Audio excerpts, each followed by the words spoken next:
내 얘기 똑바로 들어! 어? 호의가 계속되면은 그게 권리인 줄 알아요.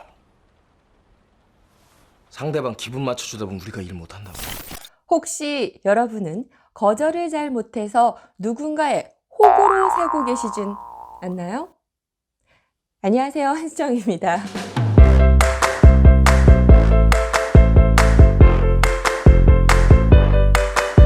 아유, 오프닝이 살벌하죠? 아니, 제가 20살 때 얘기를 잠깐 해볼까 합니다. 제가 20살 때 꼭 저한테만 돈을 빌렸던 오빠가 한 명 있었어요. 이제 막 대학에 들어간 제가 무슨 돈이 있었겠어요. 그쵸?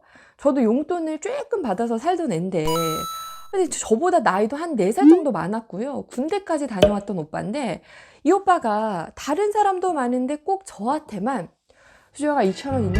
2,000원만. 수정아, 오늘 5,000원만 꺼줄래? 이런 식이었어요. 근데 그때 같이 어울려서 놀았던 저희과 친구들 중에는요, 일명 부잣집 딸내미도 있었고, 네, 저보다 용돈 많이 받았던 애도 있었고, 또 알바를 많이 해서 돈을 진짜 잘 쓰고 다녔던 애도 있었어요. 근데 그런 애들이 아니라 꼭 저한테만 돈을 빌려갔습니다.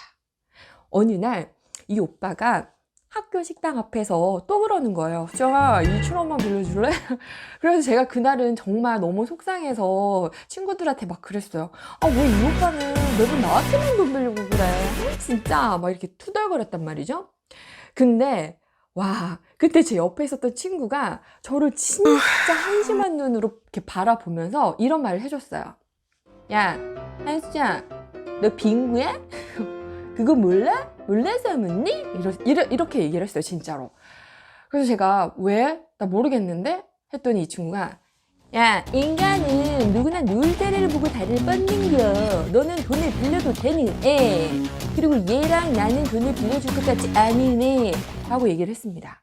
그리고 이어서 더 충격적인 말을 하죠. 조금 더 정확하게 말해볼게. 너는 돈을 빌리고 안 갚아도 되는 애. 그게 바로 너 한수정. 이렇게 얘기를 해줬습니다. 와, 저 진짜 그 친구의 뼈 때리는 충고가요, 아팠고, 사실 그 충고 덕분에 저에 대해서 조금 더 관찰을 해볼 수 있었던 좋은 계기도 됐습니다. 제가 거절을 잘 못하는 성격이다 보니까 사는 게 진짜 많이 피곤했어요. 과제하는 것도 그렇고, 누가 돈 꺼달라고 하는 것도 그렇고, 뭐 지금까지도 계속 이어지고는 있는데, 그래도 완벽하게 고치진 않았지만 많이 좋아졌어요. 지금도 물론 ing, 노력 중이고요.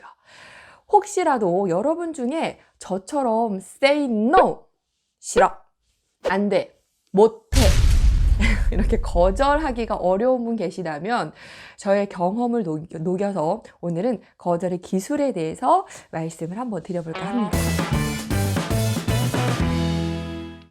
뭐 어떤 분은 그러실 수 있어요. 서로 돕고 사는 세상이 무슨 거절이야. 말도 안 되는 소리 하고 있어. 이렇게 말씀하시는 분도 사실 계실지 몰라요. 그러나 거절에도 요령과 기술은 절대적으로 필요합니다. 그 누구를 위해서가 아닌 나 자신, 그리고 보다 나은 건강한 관계를 위해서라도 꼭 필요한 것이 바로 이 거절이기 때문입니다. 혹시라도 관계가 틀어질까봐 또 막 그 미안한 마음 때문에 타고난 성격 때문에 또 누군가에게 욕먹기가 싫어가지고 거절 못하신 분들 계셨을 겁니다. 네, 저도 그렇고요. 이제부터는 우리 함께 노력을 해보자고요. 그럼 거절의 요령 몇 가지 한번 알아볼까요?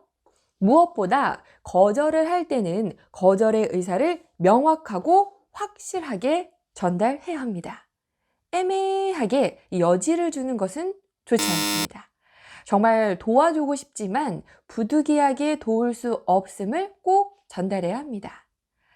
왜 평소 직장 생활을 해보면요, 상사나 동료가 업무 관련된 부탁을 할 때도요, 이상하게 꼭 부탁하는 사람한테만 해요. 왠지 아세요? 예전에도 부탁을 하면 잘 도와줬거든요. 뭐 사실 도와주면 좋죠. 도와줄 수도 있고. 근데 문제가 뭐냐면 지금 내가 바빠.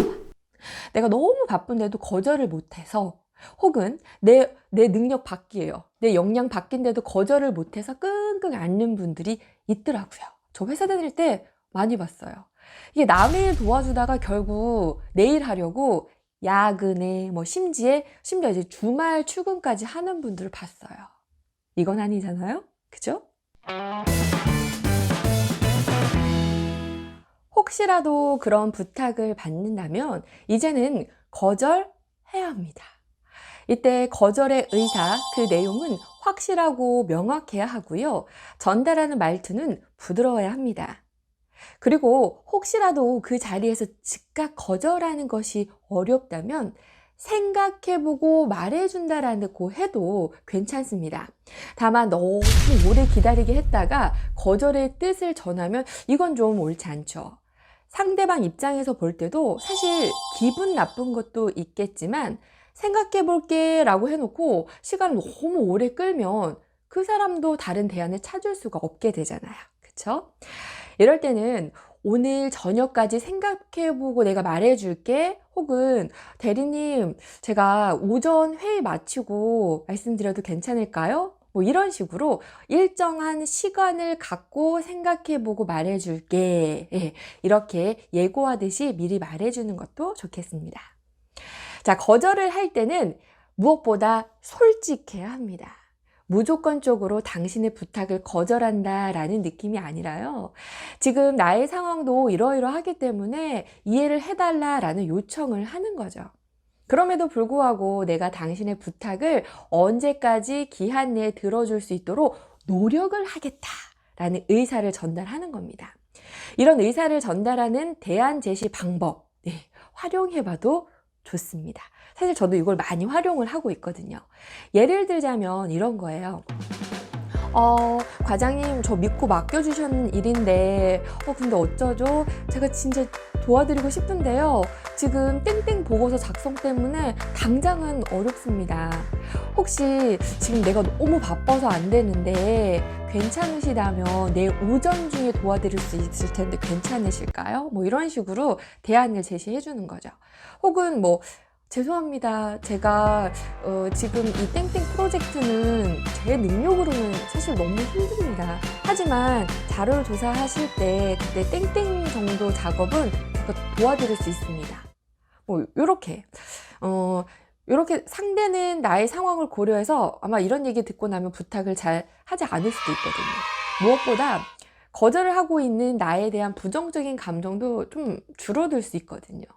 아니 나도 바빠 죽겠는데 힘들어 죽겠는데 도와줄 능력도 안 되는데 그냥 거절하는 게 너무 미안해서 혹은 찍힐까봐 관계가 틀어질까봐 이 나쁜 라는 소리를 듣기 싫어서 거절을 못했다면 이제는 똑똑하고 지혜롭게 거절을 해야 합니다.